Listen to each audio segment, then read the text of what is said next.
All right, hello again. Okay, so we're going to continue talking about the kidney, talking about urine concentration and dilution. So how do we make a concentrated urine? How do we make a dilute urine? And you guys already know that this happens. If you have a lot of water, you drink a lot of fluid, go to the bathroom, it's clear. It's very dilute.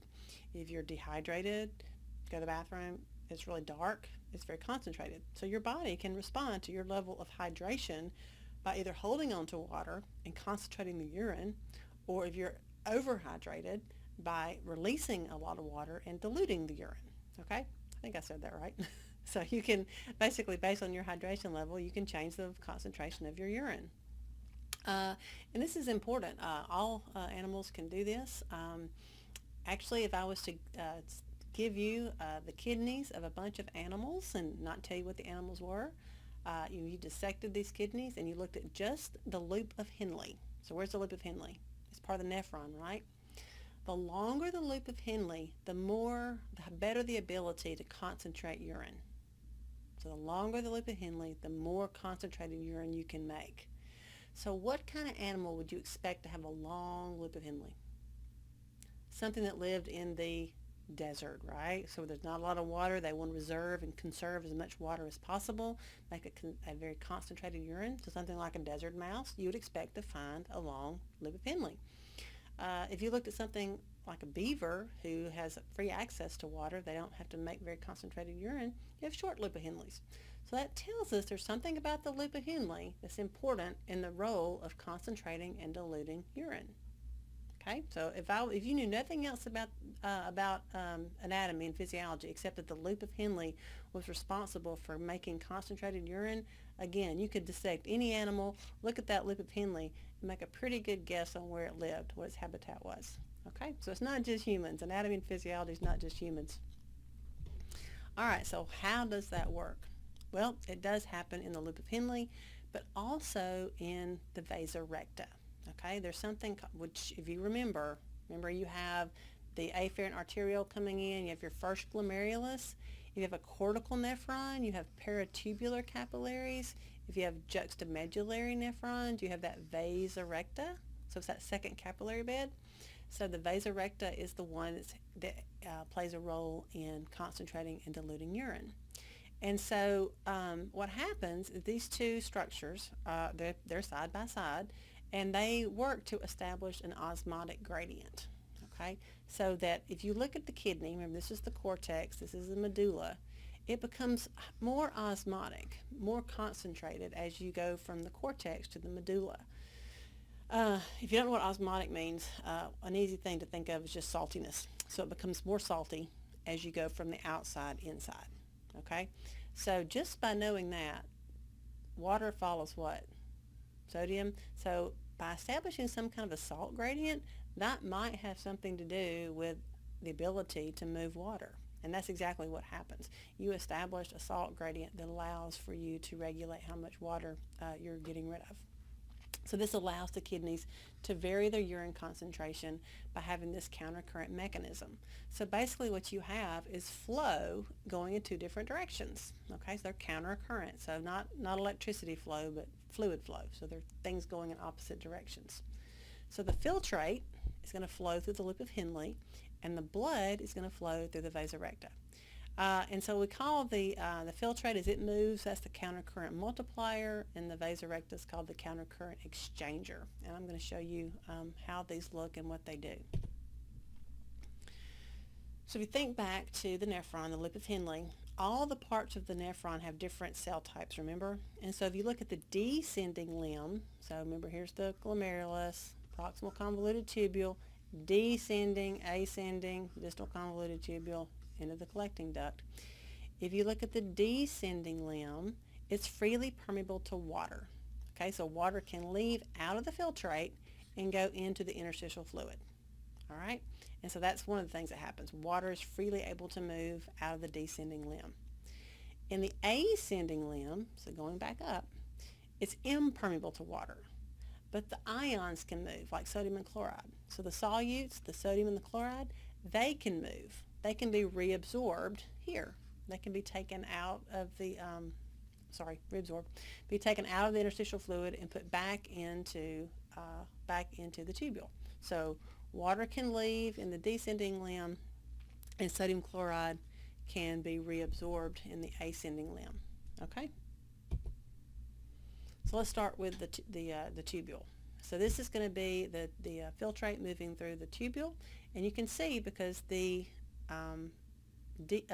descending side is permeable to water. In the descending limb, you can see that water is going to be leaving as it moves through the medullary part of the kidney. Why is that? Because you have increasing saltiness. So as the saltiness is going up, what way does water go? Water follows sodium. So as the filtrate is moving through the tubule and going into this more and more salty portion of the kidney, it's going to start drawing that water out. Remember, sodium chloride can't move on this side. Only water can move on the descending side. So it's going to pull water out all the way down until it reaches equilibrium. So basically at the turn of the loop of Henle, the concentration inside and the concentration outside are equal. They're both the equal amount of saltiness. Okay? As you take the turn, now it's no longer permeable to water, it's only permeable to sodium chloride. So as this is moving up, you're going to start to see sodium chloride being moved out of the tubule and into the interstitial fluid. Okay? It's being reabsorbed. You're taking it out. You don't want it to be spilled out into your urine. You want to take it back into the body. So you're reabsorbing that. I may have said that backwards earlier. Actively reabsorbed, not to the tubule, but actually reabsorbed into the thick segment, into the body, back into the interstitial fluid. Yeah, I think I got ahead of myself. So just want to clarify that. It's being reabsorbed from the tubule into the interstitial fluid. Okay? So here we go. So as you're moving up, you're able to bring that sodium out of the tubule into the interstitial fluid. Therefore, as it leaves the distal convoluted tubule, it's more dilute than it was when it started. You went from 300 to 100. So you've basically diluted out your urine. Okay? Now that's only half the story. The other half has to do with the vasa recta, which is the blood flow. So as the blood from the efferent arteriole, remember this is that second capillary bed, the vasa recta, it's at 300, okay? As it passes through the same area, it's kind of going through that same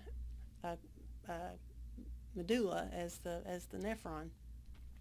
It's freely permeable to both water and solutes. So both water and sodium chloride can go. So it just stays in equilibrium as it moves, as the blood moves through the vasa recta down into the medulla and back up. Water and sodium chloride just move back and forth and stay in equilibrium depending on where they are in the segment. Okay, they just move back and forth and stay in equilibrium. Okay, so they help to create and maintain that osmotic gradient. They don't flush anything out or add any more sodium chloride. They just help to maintain that gradient as the blood flows through this region, because it's basically permeable to both water and sodium. So then you have to overlay these two things together. I told you it's complicated. So you have the filtrate going in this direction, okay, and you have the blood flow going in this direction, okay. So remember, as filtrate moves through, what's leaving? The water's leaving on this side, but where does it go? If it's leaving the tubule, where's it going? It goes into the interstitial fluid. But remember, the blood vessels are freely permeable to water too. So if it can move into the blood flow, it can move into the vasa recta. As it's going back up, as the filtrate turns the curve and starts to ascend, what's leaving? Sodium chloride. All right, where's it go?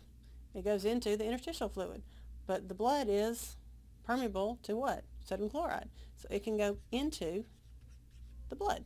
Okay, so these are just moving back and forth, and that allows you to establish this gradient and reduce the osmolality of the filtrate from 300 to 100. So the kind of takeaway point from this is to know the direction of filtrate flow, what happens to the osmolality of the filtrate. It goes from 300 to 1200 and then back to 100 because of that selective permeability of water on the descending side and sodium chloride on the ascending side. And that gradient is maintained by the freely permeable sodium and chloride flow in the vasorecta. Okay, that's kind of the take-home message. And this allows you to basically reduce the concentration of the urine from 300 to 100. But that doesn't really answer our question about how do we ultimately make a really concentrated or really dilute urine, because all we've really done here is gone from 300 to 100. But that doesn't really help us make anything more dilute or more concentrated. So there must be another step involved, and there is. It has to do with the collecting tubule. This is kind of where those final steps of making the concentrated and diluted urine actually come into play. All right, and so in the collecting tubule, they also are reliant on that gradient. Because of the gradient that has been established, we know that in the collecting tubule, it's under the control of hormones, okay, so antidiuretic hormone. And so depending on if there is antidiuretic hormone present or not, you'll get a concentrated or dilute urine, okay? Because what antidiuretic hormone does is kind of open up water channels in the collecting tubule, all right? So let's think about that, antidiuretic hormone. So antidiuretic hormone is, so if you have a lot of antidiuretic hormone, so to antidiurese, what does that mean? Think about it. I don't want to pee, right? So I have a lot of antidiuretic hormone. I don't want to pee a lot, okay? So you're going to increase or decrease urine formation. You're going to anti-diurese. You're going to not make a lot of urine. So what would you want to do? Hold on to water. So you would open up these water channels, and because you've opened up these water channels and there's a lot of salt out here, that pulls out a lot of water, right, and allows you to make a concentrated urine so that you hold on to the water and you don't pee it out. Okay, so in the collecting tubule, you can modify your diluteness or concentration of the urine depending on if you have antidiuretic hormone present or not. If you have no antidiuretic hormone, you're going to be diuresing, right? So these would not be open, and all the water would just flow out into the urine and make a very dilute urine. All right. So you're going to tie in some physics, some osmosis and diffusion of sodium and chloride and water, and also some hormonal control of water as well. So it's a pretty complicated process. So you're going to need to take a little time to think about it on this particular idea. So what happens when you want to get a dilute urine? Okay, that filtrate is diluted in the ascending loop of Henle. Remember, it's about 100. But what do we do to make it more dilute? That's under the control of the hormone. So if you have no antidiuretic hormone, then your dilute filtrate is going to just continue to the renal pelvis, okay, as dilute urine. You're not going to be taking any water out of it, all right? You may also have some sodium ions, so think about aldosterone, some other hormones that play a role in sodium control. Then you may have some reabsorption of sodium and other ions in the distal collecting tubule. So if you're taking more salt out, you're going to make it even more dilute. Okay, so to make this dilute urine requires some hormones. To make the concentrated urine, again, if you have ADH, ADH is going to open up those water channels so you can reabsorb more water. And so you're going to basically get almost 99% of the water is going to be reabsorbed in the presence of ADH, okay, and that will concentrate the urine. One of the things about if you drink beer inhibits ADH, so it kind of takes ADH out of the picture. So what it does is it makes you pee a lot because it inhibits ADH, makes you form that dilute urine and get rid of excess volume.